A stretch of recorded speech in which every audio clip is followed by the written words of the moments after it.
इंदौर कृषि महाविद्यालय में हुई रैगिंग का मामला अब तूल पकड़ चुका है। एक और जहां आरोपी छात्रों ने उन पर लगे आरोपों को निराधार बताया है, वहीं कॉलेज की जांच कमेटी अपनी बात पर अड़ी हुई है। वहीं संस्था प्रमुख का कहना है कि हमारे हाथ में कुछ भी नहीं है, जो कुछ भी होना है वह उच्च स्तर पर ही होगा। हमने संपूर्ण जांच के बाद दोषी छात्रों के विरुद्ध निर्णय लिया है। गौरतलब रहे कि इंदौर कृषि महाविद्यालय में प्रदेश भर के विद्यार्थी कृषि से जुड़ी शिक्षा ग्रहण कर रहे हैं। कॉलेज में पिछले दिनों जूनियर छात्रों के साथ सीनियर छात्रों ने आपत्तिजनक व्यवहार किया था। इस मामले में पीड़ित छात्रों ने कॉलेज के डीन डॉक्टर भारत सिंह को शिकायत की थी। शिकायत के बाद कॉलेज में गठित एंटी रैगिंग जांच कमेटी के द्वारा जांच की गई।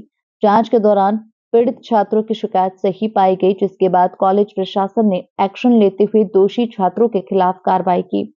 इस कार्रवाई से नाराज आरोपी छात्रों ने गत दिवस कृषि महाविद्यालय में धरना प्रदर्शन करते हुए विरोध जताया था। फिलहाल मामला यथावत है और एक और जहां कृषि महाविद्यालय के प्रमुख अपनी बात पर अड़े हुए हैं, वहीं आरोपी छात्रों का कहना है कि वो इसके खिलाफ आर पार की लड़ाई लड़ेंगे। अच्छा, एक्चुअली क्या हुआ है कि कोई भी संस्था प्रमुख संस्था में नियम कानून बनाए रखने के लिए उत्तरदायी होता है।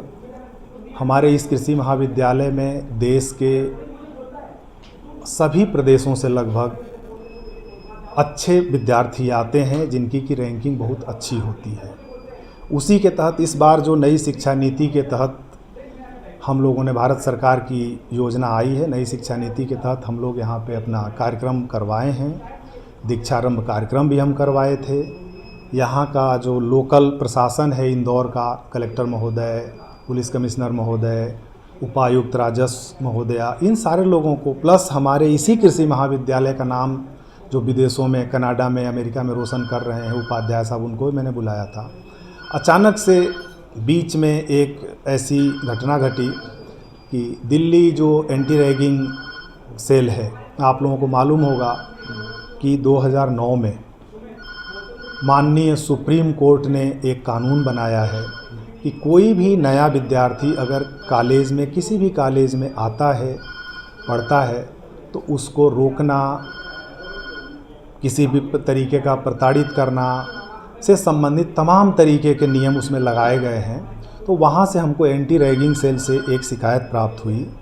उस शिकायत पे हमने, चूँकि माननीय सुप्रीम कोर्ट का और यूजीसी का गाइडलाइन है, उस गाइडलाइन में ये है कि मीडिया प्लस इस कॉलेज प्रशासन और पुलिस प्रशासन सभी लोगों को उसमें शामिल करना है। हमारी जो एंटी रैगिंग सेल है, इसमें इंदौर प्रशासन के लोग हैं, पुलिस के लोग हैं, सारे लोगों के सामने हमारी समिति बनी और समिति के समक्ष हमने मीटिंग की। 3-4 राउंड की हमने मीटिंग करी और साक्ष्य के आधार पे सारी समिति ने जो डिसीजन लिया, डिसीजन के आधार पे, चूँकि 24 घंटे के अंदर अंदर हमको एंटी रैगिंग सेल को बताना पड़ता है कि क्या हुआ। वो एंटी रैगिंग सेल जो है पूरा सबूत मांगती है कि कहाँ पे क्या है। तो हम लोगों को जो कैमरेज हमने लगा रखे हैं, प्लस बच्चों के जो बयान हैं, वो सारा हमने सभी को बुला करके लिया। उसमें एक चीज़ और है कि जो बच्चा कल्पित होता है, चूँकि वो नया बच्चा होता है, तो उसकी आइडेंटिटी को छुपाई जाती है। भारत सरकार, सुप्रीम कोर्ट की गाइडलाइन है कि जो भी बच्चा शिकायत किया है उसके नाम को उजागर नहीं करना, चूँकि नया आता है, नया बच्चा होता है, तो कल को कोई उसके खिलाफ कोई ऐसी चीज़ ना हो जाए। तो ये पूरी समिति के समक्ष देखा गया। समिति ने, जिसमें हमारे कलेक्टर महोदय के प्रतिनिधि भी थे, कमिश्नर महोदय के प्रतिनिधि भी थे, हमारे कॉलेज के भी लोग थे और भी बाहरी, सबके सामने हमने देखा। उन्होंने जो अनुशंसा प्राप्त हुई, अनुशंसा करके हमने विश्वविद्यालय को और एंटी रैगिंग को भेजा। वहाँ से जो आया उसके ऊपर हमने ये किया है। फाइनली छात्रों का कहना है कि ये षड्यंत्र पूर्वक हमें इस तरह के इसमें झांसे में फंसाने जा रहे हैं। इसमें तो ये है कि षड्यंत्र का तो हम कुछ नहीं बोल सकते, लेकिन एंटी रैगिंग सेल से जो शिकायत आई है, मेरे पास एंटी रैगिंग सेल की शिकायत आई है, उसके ऊपर हमको कार्रवाई करना है। और किसी भी प्रशासन, एजुकेशन के लिए, किसी भी संस्था प्रमुख के लिए एंटी रैगिंग सेल की शिकायत को जो बच्चे के नाम की शिकायत हुई उस बच्चे को बुला करके उससे तथ्यों को समझा जाता है, देखा जाता है, प्रमाण देखा जाता है, फोटो देखा जाता है। इन सब तथ्यों के आधार पे ही ये जो भी डिसीजन हमारी समिति ने लिया वो एंटी रैगिंग सेल को भेजा, वही है। इसमें बाकी किसी के ऊपर जानबूझ करके कुछ भी नहीं किया गया है, क्योंकि हमारे बच्चे हैं, ये संस्था हमारी है, ये बच्चे हमारे ब्रांड एम्बेसडर हैं। तो कोई भी व्यक्ति, संस्था प्रमुख ऐसा नहीं चाहता है कि हमारा संस्था या हमारी संस्था के ऊपर किसी तरीके का प्रश्नवाचक चिन्ह खड़ा हो। अभी कुछ बच्चे हैं, 13 बच्चे हैं। आज जो हम यहाँ सब बैठे हुए हैं ये इसी कारण है। आज हम जो सब यहाँ बैठे हुए हैं इसका कारण ये है कि कुछ फर्स्ट ईयर के छात्रों द्वारा हमारे ऊपर शिकायत की गई। शिकायत बेबुनियाद है। शिकायत के तौर पे यहाँ डिसिप्लिन कमेटी बिठाई गई। कमेटी को हमने हमारी ओर से कथन प्रस्तुत किए। हमारे कथन पे कोई विचार ना करते हुए केवल एक शिकायत की बुनियाद पर हम 10 से 12 लड़कों का मतलब हमें हर चीज़ से वंचित कर दिया गया है। हमारी स्कॉलरशिप रोक दी गई है। यहाँ पर सब गरीब परिवार के बच्चे पढ़ रहे हैं। क्या शिकायत क्या हुई थी वो तो बताओ। शिकायत ये है कि बस उनको रोका गया है, उनसे किसी ने बात की है, उनने सामने से आके अगर हमसे बात की है तो हम बात करेंगे।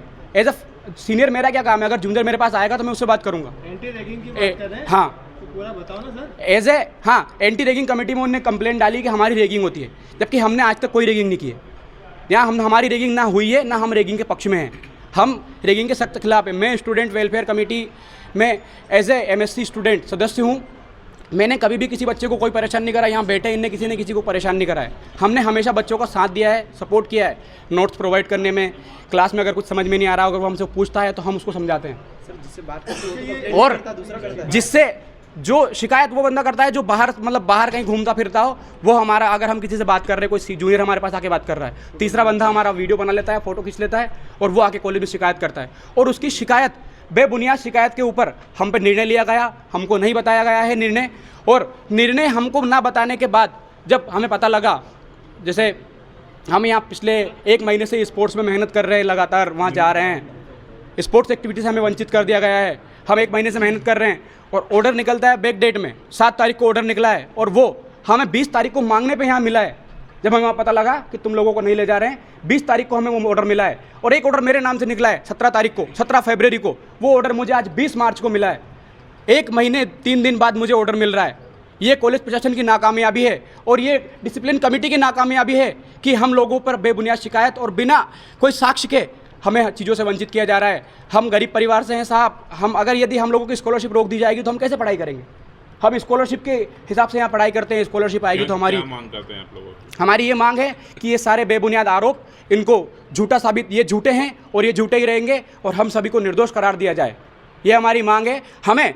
और यदि फर्स्ट ईयर से मेरी बात भी हुई है तो किस लिए? कॉलेज प्रशासन की ओर से मुझे बोला गया, डीन सर की ओर से मुझे बोला गया कि तुम फर्स्ट ईयर को बुलाओ, हमें ज़मीन बचानी है कॉलेज की। हम ज़मीन बचाने के लिए लड़े और आज ये उसका सिला मिल रहा है। हमने ज़मीन बचाई कॉलेज की। 2 बार मैंने इस कॉलेज के लिए लड़ाई लड़ी है, प्रशासन से लड़ाई लड़ी है। और अच्छा होता कि हम लड़ते ही ना तो ये ज़मीन चली जाती। तो क्या कोई षड्यंत्र है आपके खिलाफ? ये किसी ने शिकायत की इससे झूठी की? ये षड्यंत्र है और ये सबकी मिलीजुली साजिश है। अगर हम लोग यहाँ एक्टिव है तो हम लोगों को हटाया जा रहा है कि इन लोगों को हटा दिया जाए, तो हम लोग यहाँ आराम से अपना काम करेंगे। हम कॉलेज के खिलाफ जब हमें लगता है, जब कॉलेज गलत होगा, हम कॉलेज के खिलाफ खड़े होंगे। चाहे वो डीन सर हो, चाहे मेरे HOS हो, चाहे कोई भी कॉलेज का मेंबर हो। अगर वो गलत है तो मैं खड़ा हूँ। मेरी ये पूरे हमारे साथ बच्चे खड़े हैं।